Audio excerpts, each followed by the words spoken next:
Жаңы жылдык майрамдарда жана каникул учурунда жол кыймылынын коопсуздугун камсыздоо жана жол кырсыктарынын алдын алуу максатында жол кыймылынын коопсуздугун камсыздоо башкы башкармалыгы милициянын кайгуул кызматы менен биргеликте балдар жана каникул аталышындагы акция өткөрүштү.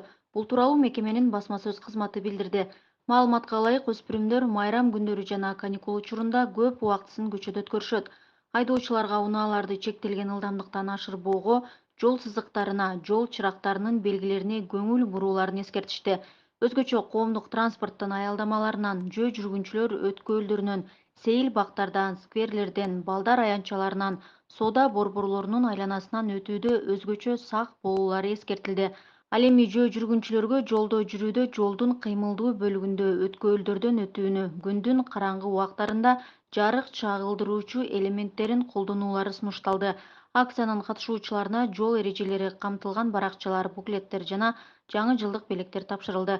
Эске салсак, коомдук жайларда коопсуздукту сактоо жана жол кыймылынын коопсуздугун камсыздоодо Ички иштер министрлигинин жол кыймылынын коопсуздугун камсыздоо башкы башкармалыгынын өздүк курамы күчөтүлгөн тартипте иш алып барууда.